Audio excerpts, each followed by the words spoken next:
그것을 예수께로 끌고 와서 자기들의 겉옷을 나귀 새끼 위에 걸쳐놓고 예수를 태우니 이미 감람산 내리막길에 가까이 오시니 제자의 온 무리가 자기들이 본 바 모든 능한 일로 인하여 기뻐하며 큰 소리로 하나님을 찬양하여 이들에게 찬송하리로다. 주의 이름으로 오시는 왕이여 하늘에 평화하여 가장 높은 곳에 영광이로다 하니. 무리 중 어떤 바리새인들이 말하되 선생이여 당신의 제자들을 책망하소서 하거늘 대답하여 이르시되 내가 너희에게 말하노니 만일 이 사람들이 침묵하면 돌들이 소리 지르리라 하시니라. 가까이 오사 성을 보시고 우시며 이르시되 너도 오늘 평화에 관한 일을 알았더라면 뭘 평안할 것이나 지금 내 눈에 숨겨졌도다. 날이 이를지라 내 원수들이 토둔을 쌓고 너를 둘러 사면으로 가두고 또 어떠하니 그 가운데 있는 내 자식들을 땅에 내어주시며 돌을 하나도 돌 위에 남기지 아니하니 이는 내가 보살핌 받는 나를 알지 못함을이라니라 하시니라. 아멘. 잠깐 기도하겠습니다. 사랑의 하나님, 이 시간 부족한 종이 두려움과 떨림으로 주의 자리에 서서 주의 말씀을 배워나고자 합니다. 부족한 종을 말씀의 교보로 통로로 사용하여 주시고 또한 우리가 나누는 이 말씀이 하나님께서 오늘 우리에게 허락하시는 생명의 말씀이 되어서 우리의 삶과 가정과 기업이 살아나게 하시고 회복되게 하시며 일어서게 하여 주시옵소서. 또한 주님께서 은혜로 덧입혀 주셔서 30배, 60배, 100배 아름다운 결실을 맺게 하시고 그 열매 풍성함과 아름다움을 통하여서 우리가 이 세상 가운데 주의 사랑을 나누게 하시고 세상을 깨달아 주님께 돌아오는 역사가 있게 하여 주시옵소서. 악한 영 예수 그리스도로 떠나가게 하시고 오늘도 거룩한 성령님께서 우리를 지키시고 보호하여 주옵소서. 모든 예수님의 이름으로 간절히 기도사옵나이다. 아멘. 한번 따라해보도록 하겠습니다. 너도 알았더라면 좋았으리라. 이 시간에 너도 알았더라면 좋았으리라 라는 말씀의 제목을 갖고 나누고자 합니다. 오늘은 우리가 종려주일로 지켜지죠. 예수님께서 예루살렘을 입성하였던 그 예수님의 이 행적을 우리가 기념하면서 우리가 종려주일로 지켜진다는 거예요. 이 예수님의 예루살렘 입성에 많은 사람들이 열광하였습니다. 환호하였습니다. 그래서 그들의 겉옷을 거리에 깔고 그리고 나무를 잘라다가 나뭇가지를 그곳에 깔아놓아서 이 레드카펫을 만드는 것이죠. 그리고 예수님은 새끼 나귀를 타고 그 예루살렘 성으로 입성해 가는 거예요. 그리고 그 새끼 나귀를 타서 예루살렘 성전을 향하여서 가게 되어지는데 이 사람들이 무리들이 예수님 앞에 모여들면서 앞에서 뒤에서 외쳐댑니다. 호산나 호산나 다윗의 자손이여 찬송하리로다. 우리를 구원하신 왕이여 이렇게 찬송하였다는 거예요.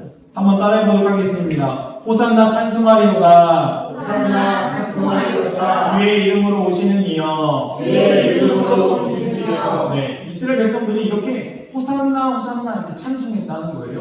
그러면은 어떠한 바램을 가지고 그들이 이렇게 노래하고 있는가? 이렇게 찬양하고 있는가? 또 우리가 예수님을 부르고 예수님을 예배하는데 우리가 예수님 앞에 나와서 주의 이름을 찾고 예배할 때 우리는 어떠한 바램을 가지고 하나님 앞에 예배하고 있는가? 우리의 모습을 되돌아보면서 이 시간 신앙을 점검해 볼 수 있는 귀한 은혜의 시간 되기를 주님의 축원드립니다. 먼저 누가복음 19장 42절 말씀 한번 보도록 하겠습니다. 읽겠습니다. 시작. 이르시되 너도 오늘 평화에 관한 일을 알았더라면 좋을 뻔하였거니와. 예수님께서 뭐라고 말씀하십니까? 너도 오늘 이 평화에 대한 일을 좀 알았으면 좋았을 것을 이라고 말씀하고 있다는 거예요.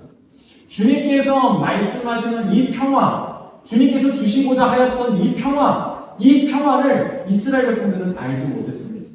그들이 지금 예수님의 그 입성 때문에 기쁨으로 즐거움으로 찬송하고 찬송하지만 그들의 바램은 그들의 바램은 욕심과 욕망으로 가득하였던 바램이었다는 거예요.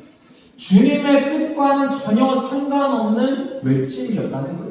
그래서 주님은 그들의 이 찬송 소리를 들으면서 그들의 이 환대를 받으면서 오히려 주님은 눈물을 흘리셨다라고 성경은 말씀하고 있습니다. 그렇습니다. 왜 주님께서는 이렇게 눈물을 흘릴 수밖에 없었는가? 한번 첫 번째 한번 따라해 보도록 하겠습니다. 욕심인가 믿음인가? 욕심인가 믿음인가? 네, 이 시간에 우리의 신앙을 점검해 보길 원하는데 우리의 이 신앙이 욕심인가 믿음인가 점검해 봐야 된다는 거예요. 한번 19장 35에서 38절 말씀 다시 한번 보도록 하겠습니다. 그것을 예수께로 끌고 와서 자기들의 겉옷을 나귀 새끼 위에 걸쳐놓고 예수를 태우니 가실 때에 그들이 자기의 겉옷을 길에 펴더라. 이미 감난산 내리막길에 가까이 오심에 제자의 온 무리가 자기들이 본 바 모든 능한 일로 인하여 기뻐하며 큰 소리로 하나님을 찬양하여 이르되 찬송하리로다. 주의 이름으로 오시는 왕이여 하늘에는 평화여 가장 높은 곳에는 영광이로다 하니. 아멘. 지금 예수님께서 이렇게 예루살렘 성에 입성하는 그 모습을 이제는 기록한 것이죠. 그런데 온 무리가 기쁨으로 하나님을 평화의 왕으로, 평강의 왕으로 찬송하고 있다는 거예요. 그런데 이 예수님의 입성의 모습이 이 오늘 본문 누가복음에만 쓰여져 있는 게 아니라 우리가 알고 있는 사복음서 모두에 기록되어져 있는데 특별히 마태복음에는 좀 더 자세하게 이렇게 기록하고 있습니다. 마태복음 21장 7에서 11절까지 말씀 다 같이 한번 합독하도록 하겠습니다. 읽겠습니다. 시작. 나귀와 나귀 새끼를 끌고 와서 자기들의 겉옷을 그 위에 얹음에 예수께서 그 위에 하시니 무리의 대다수는 그들의 겉옷을 길에 펴고 다른 이들은 나뭇가지를 베어 길에 펴고 앞에서 가고 뒤에서 따르는 무리가 소리 높여 이르되 호산나 다윗의 자손이여 찬송하리로다. 주의 이름으로 오시는 이여 가장 높은 곳에서 호산나 하더라. 예수께서 예루살렘에 들어가시니 온 성이 소동하여 이르되 이는 누구냐 하거늘 우리가 이르되 갈릴리 나사렛에서 나온 선지자 예수라 하니라. 아멘. 우리가 이 장면을 한번 상상해 봤으면 좋겠습니다. 예수님께서 지금 예루살렘 성으로 들어가시는 거예요. 그런데 제자들도 따르고 온 많은 무리가 예수님을 따르는 거예요. 그래서 앞에서는 막 춤을 추면서 어찌 보면 기쁨의 축제가 막 열리고 뒤에서도 막 예수님을 따릅니다. 그러면서 찬송 소리가 넘치는 거예요. 호산나 호산나 찬송하리로다. 주의 이름으로 오시는 이여 다윗의 자손이여 이러면서 주님을 찬송하고 있다는 거예요. 그런데 이렇게 앞에서 그들이 찬송하고 뒤에서 따르는 그 무리들이 온 성읍에 지금 진동이 일어난 거예요. 그러니까 예수님을 몰랐던 사람들도 대체 이게 무슨 일이냐 라고 물어보는 거죠. 그러니까 야 위대한 선지자가 이 땅 가운데 왔어. 우리가 찾고 있던 그 선지자가 찾아왔어. 예수라는 자가 찾아왔어. 그가 갈릴리 출신이야. 그러면서 예수님에 대해서 막 온 성읍이 지금 소란을 일으키고 있다는 거예요. 여러분 지금 예루살렘 성은요 축제 분위기입니다. 기쁨의 잔치가 일어났다는 거예요. 왜? 그들이 생각할 때 예수라는 자는 정말로 능력이 출중한 자입니다. 즉 다시 말하자면은 우리를 구원하고도 남을 자다라는 거예요. 즉 어떻게 구원하느냐? 지금 그들은요 로마의 압제 가운데 있습니다. 그래서 로마의 수복으로 늘 압제 가운데 살아가고 있었어요. 그런데 이제는 로마의 압제에서 우리를 벗어나게 해방시켜서 우리를 구원을 왕으로 왔다. 다윗과 같은 왕으로 왔다. 그래서 우리 나라를 다시 부강하게 만들 것이다. 기대에 차서 예수님을 환영하고 있다는 거예요. 그러나 예수님의 그 행적은 그들의 기대와 전혀 다른 방법으로 주님은 일하시고 있다는 거예요. 주님은 평화의 왕으로 오셨다는 거예요. 주님께서 말씀하시는 평화는 힘으로 강압적으로 이뤄내는 평화가 아니라 바로 이 죄악의 문제에서 구원하시고 그 자유케 하시고 하나님과 무너졌던 관계를 회복하시며 평화를 허락하여 주시고 결국에는 하나님의 구원을 받게 하여서 우리가 하나님과 화평케 되는 자라고 만들기 위하여서 그 구원을 허락하기 위해서 구원의 왕으로 오셨는데 평강의 왕으로 오셨는데 예수님의 뜻과 계획은 전혀 그들이 알지 못하고 그들이 생각할 때 그들이 원하는 욕심을 가지고 예수님을 바라보면서 그 예수님께 그 욕심을 구하고 있다는 것이죠. 그러니까 주님께서 41절에 이렇게 말씀하십니다. 한번 보도록 하겠습니다. 읽겠습니다. 시작. 가까이 오사 성을 보시고 우시며. 예수님께서 지금 이런 환대를 받았음에도 불구하고 예수님은 전혀 마음이 기쁘지가 않아요. 즐겁지가 않은 거예요. 오히려 뭐 했다고 말씀하십니까? 우셨다라고 말씀하고 있어요. 여러분, 예수님의 이 우셨다라는 표현의 원어를 보게 되어지면은 이 클라이오라고 되어 있는데, 이 클라이오라는 단어는요, 그냥 눈물을 흘리다 이런 표현이 아닙니다. 소리내서 울다라는 뜻이에요. 그러니까 예수님은요, 그 지금 많은 백성들이 막 환영의 잔치를 열지 않았습니까? 그런데 예수님은 새끼 나귀를 타고 가시면서 예루살렘 성을 보시면서 뭐 하시는가? 소리를 내서 울고 계셨다는 거예요. 왜 예수님은 이렇게 소리를 내시면서 우셨는가? 그들이 예수님의 뜻과 계획, 하나님의 뜻과 계획을 전혀 모르고 그들의 욕심을 가지고 예수님을 지금 환영하고 있기 때문에 예수님은 믿음이 아닌 그들의 모습을 바라보시면서 슬피 우셨다는 거예요. 우리가 신앙생활하면서, 우리가 예배생활하면서, 신앙생활하면서 우리가 주님 앞에 나아갈 때 오늘 백성과 같은 모습을 보일 때가 있다는 것이죠. 주님 앞에 믿음으로 나아가는 게 아니라 주님을 구원자로 받아들이고, 주님 나의 영혼을 구원하시고 우리의 가정을 구원하셔서 그 천국을 이뤄달라고, 나를 천국 백성으로 만들어달라고 우리가 구하는 것이 아니라 내 욕심과 내 열정을 가지고 주님 앞에 나와서 주님 이것을 이루어 주옵소서, 주님 이 뜻대로 되길 원합니다, 내 뜻이 이루어지길 바랍니다 하면서 나의 뜻을 요구할 때가 있다는 것이죠. 그럴 때 주님은 어떻게 하셨을까? 아마 오늘 본문에 이 예루살렘을 보시면서 우셨던 것과 같이 우리의 모습을 보시면서 눈물 흘리시지 않을까 우리가 생각해 봐야 된다는 것이죠. 누가복음 19장 42절 말씀 한번 보도록 하겠습니다. 읽겠습니다. 시작. 이르시되 너도 오늘 평화에 관한 일을 알았더라면 좋을 뻔하였거니와 지금 내 눈에 숨겨졌도다. 아멘. 주님께서 오늘 네가 이 평화의 일을 좀 알았으면 좋겠다. 주님의 마음은요, 주님께서 왜 우리에게 찾아오셨는가, 주님께서 하시고자 하는 일이 무엇인가 너희도 좀 함께 알아서 이 평화에 함께 동참했으면 좋겠다라고 말씀하고 계시다는 거예요. 만약에 주님의 이 마음을 알았다라고 한다면요, 아마 그들이 종려나무가지를 막 흔들면서 기쁨으로 호산나 호산나 외치기보다는 주님께서 그 예루살렘 성전을 향하여서 십자가를 지시기 위해서 예루살렘 성으로 향하시는 그 모습을 바라보면서 아마 무릎 꿇었을 것이고 주님의 그 울음소리에 함께 울었을 것이라는 거예요. 함께 슬퍼했을 거라는 거예요. 마치 이 한 여인이 예수님의 머리 위에 향유 옥합을 깨뜨려서 예수님의 장례일을 준비하였던 것처럼 예수님께서 걸어가신 그 길을 우리가 생각한다라면 나를 위한 그 십자가, 나의 죄를 다 대승시고 지실 그 대속제물로 걸어가시는 그 어린 양의 걸음, 그 걸음 앞에 우리가 무릎 꿇을 수밖에 없는 것이고 눈물 흘릴 수밖에 없는 것이고 감사할 수밖에 없는 것이고, 그러므로 우리가 정말로 하나님 앞에 나올 때 정말로 내가 이 욕심인가 욕망인가 믿음인가 한번 생각해 봐야 된다는 것이죠. 사랑하는 성도 여러분, 우리가 주님 앞에 드리는 이 예배가 믿음의 예배가 되길 소망합니다. 하나님은 우리의 믿음을 받으십니다. 그 믿음으로 드려주길 원하십니다. 두 번째 우리가 적용해 봤으면 좋겠는 것은 한번 따라해 보도록 하겠습니다.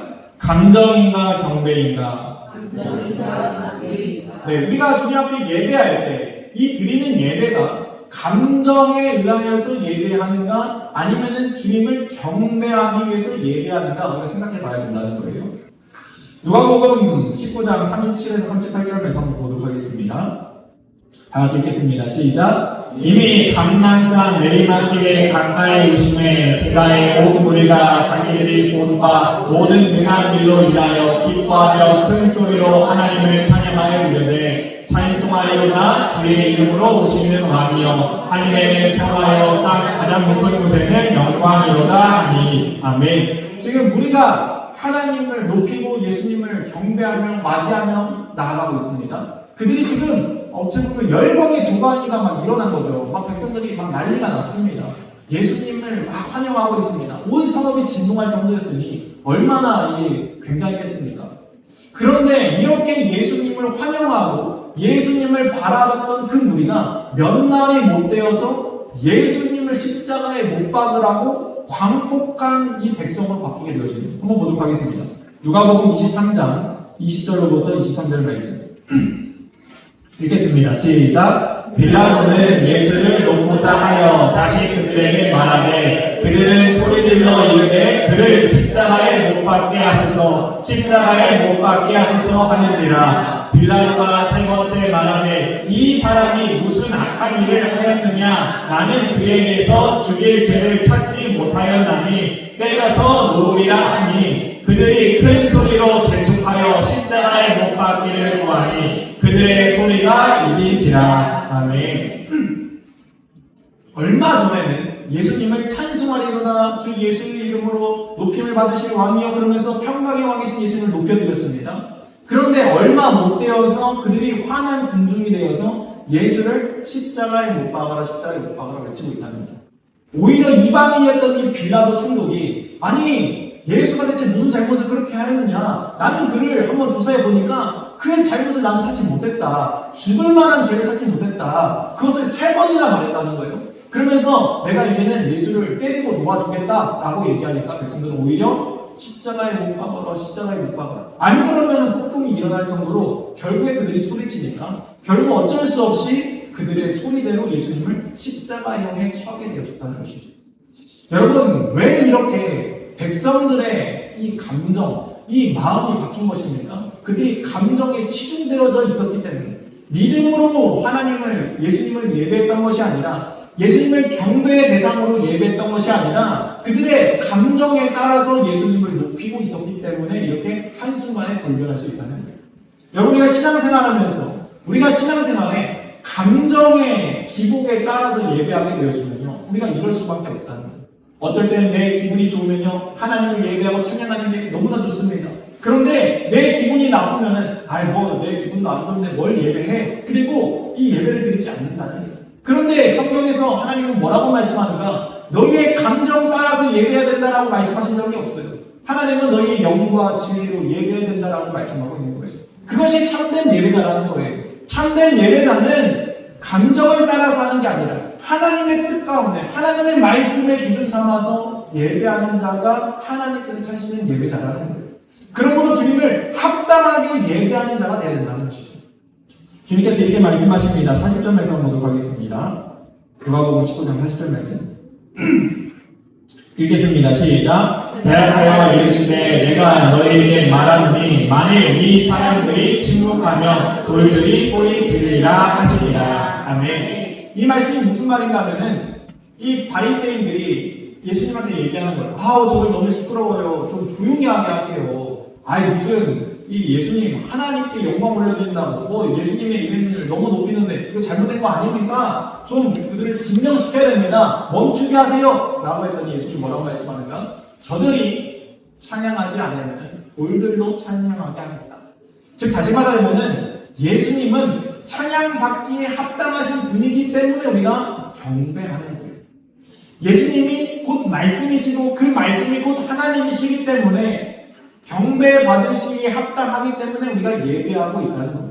그러니까 우리가 예배하는 것은 하나님이시기 때문에 예배받기에 합당하신 분이시기 때문에 우리가 예배하는 것이지 내 감정 때문에 내 상황과 처지 때문에 하나님을 예배하거나 경배하는 것이 아니라는 것입니다. 그러므로 바른 예배란 무엇인가? 바로 하나님의 말씀에 기준 삼아서 우리의 영과 진리로 하나님께 합당한 영광을 올려드리는 것, 그것이 바로 우리가 하나님 앞에 드려야 될 예배라는 거예요.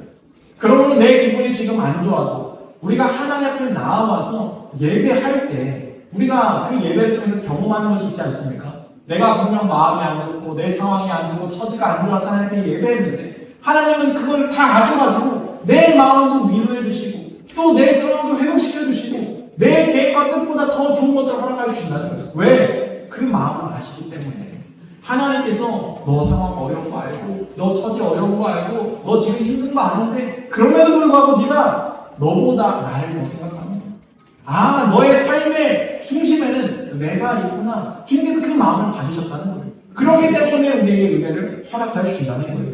빌립보서 2장 10절, 11절 말씀 보도록 하겠습니다.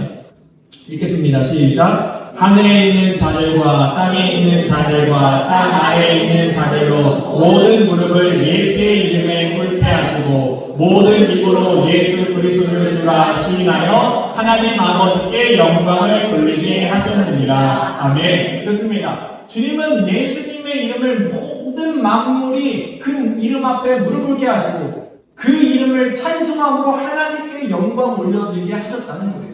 그러므로 우리가 예수님의 이름을 찬송하는 것, 예배하는 것은 하나님께 영광 올려드리는 것이고 이것은 마땅히 모든 만물이 해야 될 당연한 일이라는 것이죠. 또한 요한계시록 5장 12절과 13절 말씀 보도록 하겠습니다.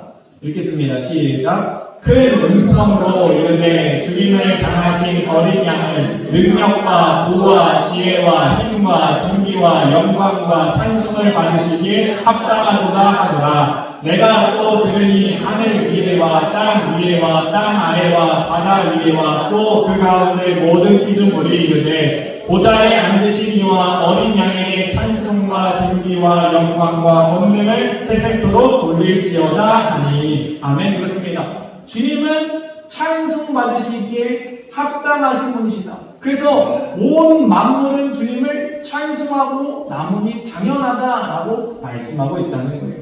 그렇습니다. 우리가 주님 앞에 나아가는 것, 주님을 높여드리는 것, 이것은 마땅하고도 당연한 일인 것을 우리가 기억하시기 바랍니다.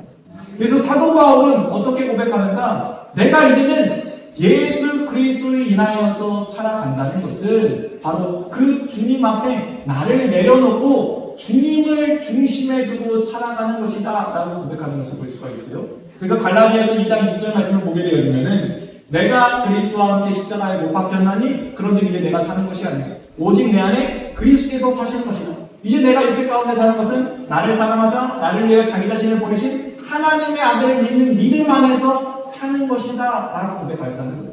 그렇습니다. 이제 우리가 신앙인이라는 것은 결국에는 내 감정 따라 살아가는 게 아니라 바로 나는 이제는 예수님과 함께 십자가에 못 박고 나는 죽는 거예요. 그리고 이제 내가 누구로 살아가는 거예요? 그 하나님의 아들 예수 그리스도, 그 십자가의 그 사랑을 믿음으로 우리가 살아가는 자가 되어질 때 이제는 내 안에 예수님께서 사셔서 우리에게 그 평강을, 그 구원을 허락하여 주신다라고 고백할 수 있게 되어진다는 것이죠. 로마서 12장 1절 말씀 한번 다 같이 읽겠습니다. 읽겠습니다. 시작. 그러므로 형제들아 내가 하나님의 모든 자비하심으로 너희를 권하노니 너희 몸을 하나님이 기뻐하시는 거룩한 산 제물로 드리라. 이는 너희가 드릴 영적 예배니라. 아멘. 그렇습니다. 우리 자신을 이제 내어드리는 예배, 우리의 마음, 우리의 모든 것들을 주님 앞에 산제물로 드린다는 거예요. 여러분 산제물이 뭐예요? 모든 것을 그냥 다 드리는 거예요. 그래서 모든 것을 내어 드릴 때 주님께서 그것이 우리가 드릴 영적 예배다라고 말씀하신다는 거예요. 그러므로 내 생각이 중요하지 않습니다. 내 감정이 중요하지 않아요. 하나님의 그 계획과 뜻이 가장 중요하다는 거예요. 하나님께서 우리를 받으시기에 합당한 제물로 우리가 드려져야 된다는 거예요. 그때 우리의 참된 예배자가 되어진다는 사실을 기억하시기 바랍니다. 마지막 세 번째 한번 따라해보도록 하겠습니다. 깨어있는가? 깨어있는가? 네, 우리가 우리의 신앙을 늘 점검해 볼 때 이 질문을 던져봐야 됩니다. 내가 깨어있는가? 이 깨어있다는 것은 잠에 대한 문제가 아니죠. 우리가 이 하나님의 말씀, 예수님의 뜻 가운데 우리가 깨어있는가, 내가 잘 알고 있는가, 그 방향이 옳은가 우리가 생각해 봐야 된다는 것이죠. 이것이 깨어있는 것입니다. 누가복음 19장 43절과 44절 말씀 보도록 하겠습니다. 읽겠습니다. 시작. 날이 이를지라 내 원수들이 토굴을 쌓고 너를 둘러 사면으로 가두고 또 너와 및 그 가운데 있는 내 자식들을 땅에 내어치며 돌 하나도 돌 위에 남기지 아니하리니 이는 내가 보살핌 받는 나를 알지 못함을 인하리니라 하시니라. 아멘. 이 예수님께서는 예루살렘 성을 보시면서 우셨죠. 그리고 나서 이러한 말씀을 하시는 거예요. 이 말씀은 무엇인가? 결국에는 예루살렘이 다 무너질 것임을 예언하신 거예요. 결국에는 AD 70년에 예루살렘 성이 다 무너집니다. 이 당시 이 로마의 압제에서 우리가 벗어나자 해방을 꿈꾸던 자들이 반역을 일으킨 것이죠. 이 쿠데타를 일으킨 거예요. 우리가 한번 일어나자, 다시 회복하자 그러면서 일어났다가 이 로마에 의해서 다 무너지게 되어집니다. 그래서 얼마나 심각했는가. 이 예루살렘 성이 로마 군에 의해서 다 둘러싸이게 되었습니다. 그리고 나서 성벽이 다 무너지고 예루살렘 성전은 아예 처참하게 무너지는데 돌 위에 돌 하나 있지 않을 정도로 그냥 완전히 싸그리 다 없애버립니다. 당시에 이 예루살렘 성에 있었던 사람들이 죽어갔는데 이 요세푸스가 역사학자가 이 기록하기를 몇 명이 죽었는가? 110만 명이 죽었다라고 이야기합니다. 그러니까 참담한 현실 속에 처할 것을 예수님은 아셨다는 거예요. 그러니까 그 예루살렘 성을 보면서 그들이 지금은 이렇게 열광하고 환호하지만 결국에는 그들의 영광은 다 무너질 영광들이에요. 그들의 욕심은 다 무너질 헛된 것들을 바라고 있다는 거예요. 그러니까 그들의 모습을 보면서 주님이 얼마나 안타까웠겠습니까? 그러면서 주님은 우셨던 것인데, 그러면서 주님께서 이렇게 말씀하셨다는 거예요. 그런데 주님의 이 말씀은 단순한 내용이 아닙니다. 다시 말하자면은 하나님의 말씀, 하나님의 복음을 받아들이지 않는 자들의 최후가 이럴 것임을 선포하고 있다는 거예요. 여러분, 여기서 본문을 보게 되면은 내가 보살핌 받는 나를 알지 못함을 인함이니라 라고 말씀하고 있어요. 여기서 보살핌, 이 보살핌의 원어를 보게 되면은 에피스코페라고 되어 있는데 하나님의 방문, 하나님의 구원의 때를 말하는 거예요. 그러니까 너희가 이 재앙은 하나님이 너에게 찾아온 그때를 네가 알지 못했기 때문이다. 그러니까 다시 말하면 너희가 왜 이런 어려움을 당하고 있는가? 너희가 왜 무너질 것인가? 너희가 왜 멸망할 것인가? 하나님이 구원의 때를 허락했음에도 불구하고 하나님이 찾아왔음에도 불구하고 그 하나님을 받아들이지 않는 너희의 죄악 때문이다 라고 말씀하고 있다는 거예요. 여러분, 주님은 우리에게 기회를 주십니다. 왜냐하면 우리를 사랑하시기 때문에 모든 사람이 구원에 이르기를 원하시는 것이 주님의 마음입니다. 그런데 주님께서 우리에게 찾아오셔서 문을 두드립니다. 마음을 열라고 합니다. 그리고 나를 영접하라고 이야기합니다. 나와 함께 더불어 먹자라고 말씀하십니다. 그런데 우리가 마음을 열지 않고 주님을 거부하고 오히려 주님을 배척하고 오히려 주님의 뜻보다는 내 욕심을 더 간구하게 되어지면은 오늘 본문에 나타난 이스라엘 백성들의 모습과 다를 바가 없다는 것이죠. 그 결과는 어떠한가? 처참할 수밖에 없다는 것입니다. 그러면 사랑하는 성도 여러분, 우리가 신앙생활하면서 우리의 믿음을 오늘 점검해 봤으면 좋겠습니다. 정말로 나는 욕심인가 믿음인가 한번 생각해 보셔야 됩니다. 내가 주님 앞에 서는 것이 감정인가 아니면 경배 때문인가? 또 우리가 주님 앞에 깨어있기를 소망하고 있는가? 우리가 이 사실을 생각해 보면서 오늘 주님께서 우리에게 말씀하십니다. 너가 이 평화를 좀 알았으면 좋겠다. 여러분, 주님의 주시려는 이 평화를 우리가 알아서 그 평화의 기쁨에 함께 참여하고 그 평화를 누릴 수 있는 저와 여러분 되기를 주님의 이름으로 축원드립니다. 다시 시간 찬양하도록 하겠습니다.